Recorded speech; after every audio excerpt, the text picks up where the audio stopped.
ಈ ರೀಡಿಂಗ್ ನಿಮ್ಗೆ ಇಷ್ಟ ಆಗಿದ್ರೆ ಸಬ್ಸ್ಕ್ರೈಬ್ ಮಾಡಿ, ಪಕ್ಕದಲ್ಲಿರುವಂತಹ ಬೆಲ್ ಐಕಾನ್ ನ ಪ್ರೆಸ್ ಮಾಡಿ.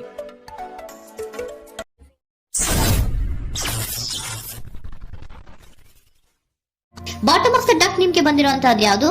ನೈಟ್ ಆಫ್ ವ್ಯಾಂಡ್ಸ್ ಬಂದಿದೆ.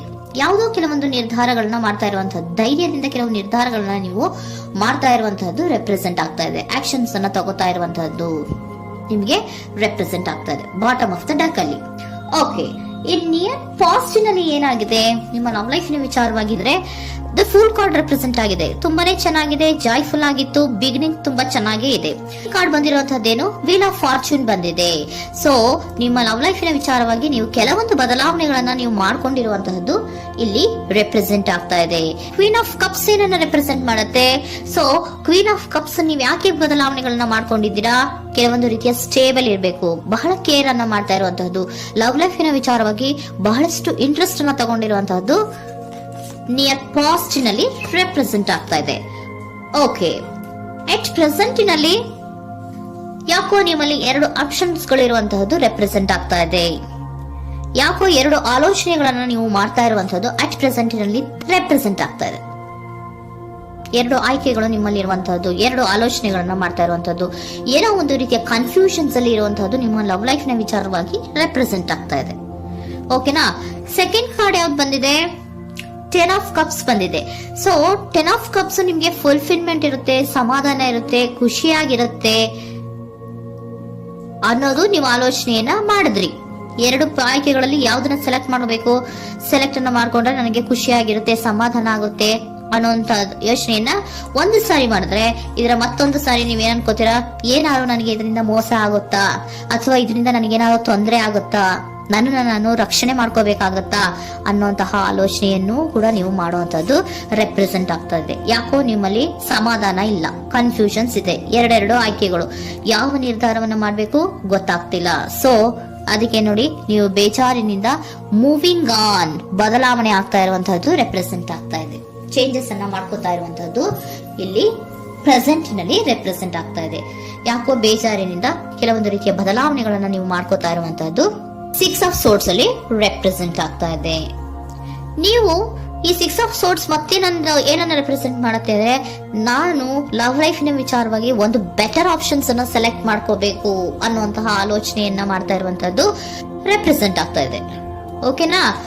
ನೀವೇನಂದ್ರೆ ಅಟ್ ಪ್ರೆಸೆಂಟ್ ನಲ್ಲಿ ನಿಮ್ಮ ಲವ್ ಲೈಫ್ ನ ವಿಚಾರವಾಗಿ ಬೆಟರ್ ಆಪ್ಷನ್ ಬಗ್ಗೆ ಯೋಚನೆಯನ್ನ ಮಾಡ್ತಾ ಇರುವಂತಹದ್ದು, ಅದರ ಬಗ್ಗೆ ಸ್ವಲ್ಪ ಕನ್ಫ್ಯೂಷನ್ ಅಲ್ಲಿ ಇರುವಂತಹದ್ದು ಅಟ್ ಪ್ರೆಸೆಂಟ್ ನಲ್ಲಿ ರೆಪ್ರೆಸೆಂಟ್ ಆಗ್ತಾ ಇದೆ.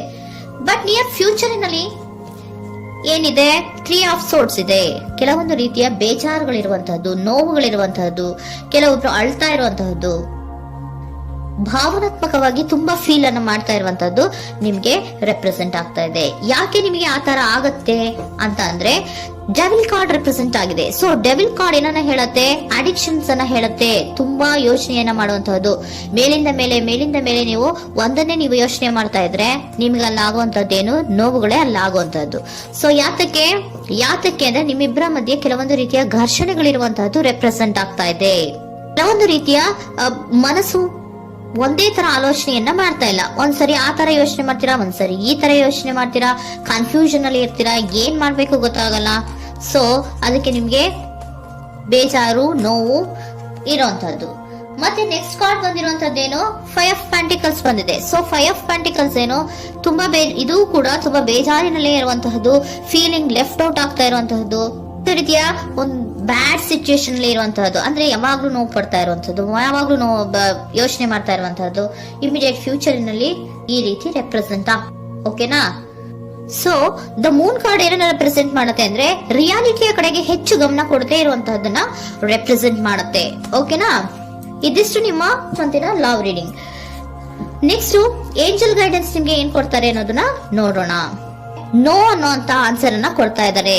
So no, not the right time. ನೀವೇನು ಕೂಡ ಈ ಕನ್ಫ್ಯೂಷನ್ ಅಲ್ಲಿ ಇದ್ದಾಗ ಯಾವುದೇ ರೀತಿಯ ಡಿಸಿಷನ್ಸ್ ನ ಮಾಡೋದಕ್ಕೆ ಇದು ಕರೆಕ್ಟ್ ಆಗಿರುವಂತಹ ಟೈಮು ಅಲ್ಲ.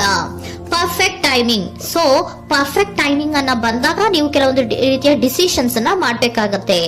ಯಾವಾಗ ಅಂದ್ರೆ ನೀವು ಮನಸ್ಥಿತಿಯನ್ನ ನೀಟಾಗಿ ಇಟ್ಕೊಂಡಾಗ, ಕೆಲವೊಂದು ರೀತಿಯ ಕನ್ಫ್ಯೂಷನ್ಸ್ ಇಂದ ನೀವು ಆಚೆ ಬಂದಾಗ, ಯಾವಾಗ ನೀವು ಕ್ಲಿಯರ್ ಥಿಂಕಿಂಗ್ ಅನ್ನ ಮಾಡ್ತೀರಾ ಅದು ಪರ್ಫೆಕ್ಟ್ ಟೈಮಿಂಗ್. ಸೊ ಆಗ ನಿಮ್ಗೆ ಕೆಲವೊಂದು ರೀತಿಯ ಫರ್ಗಿವ್ನೆಸ್ ಅನ್ನೋದು ಇರುತ್ತೆ ಅನ್ನೋದನ್ನ ಏಂಜಲ್ ಗೈಡೆನ್ಸ್ ನಿಮ್ಗೆ ಹೇಳ್ತಾ ಇದ್ದಾರೆ. ಸೊ ಹಾಗಿದ್ರೆ ಸರೆಂಡರ್ ಕಾರ್ಡ್ಗಳು ನಿಮ್ಗೆ ಏನ್ ಹೇಳುತ್ತಾರೆ ಅನ್ನೋದನ್ನ ನೋಡೋಣ. Surrender to your soul path. Your life journey has been perfectly designed for your soul growth. Embrace every lesson and every moment.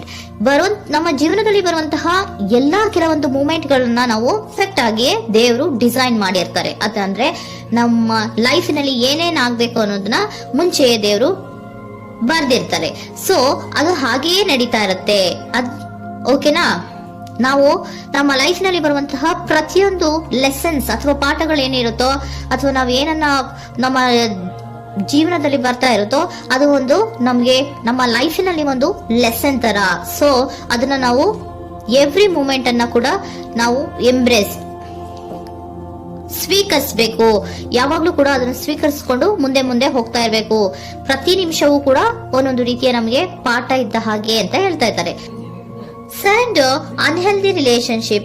Surrender unhealthy relationship. Let go a relationship that don't serve you, including unavailable or toxic people. You deserve to be treasured by others and to be surrounded by positive people. Unhealthy relationship ನ ಕಡೆಗೆ ಹೆಚ್ಚು ಗಮನವನ್ನ ಕೊಡಬೇಡಿ. ಈ toxic people ನ ಕಡೆಗೆ ಹೆಚ್ಚು ಗಮನವನ್ನ ಕೊಡಬಾರ್ದು. So ಯಾವಾಗ್ಲೂ ನಾವು ಪಾಸಿಟಿವ್ ಆಗಿ ಥಿಂಕ್ ಮಾಡುವಂತಹ, ಪಾಸಿಟಿವ್ ಆಗಿ ಆಲೋಚನೆ ಮಾಡುವಂತಹ ಜನಗಳ ಜೊತೆಯಲ್ಲಿಯೇ ನಾವು ಹೆಚ್ಚು ಇರಬೇಕು ಅನ್ನೋದನ್ನ ನಿಮ್ಗೆ ಸರೆಂಡರ್ ಕಾರ್ಡ್ ಹೇಳ್ತಾ ಇದ್ದಾರೆ.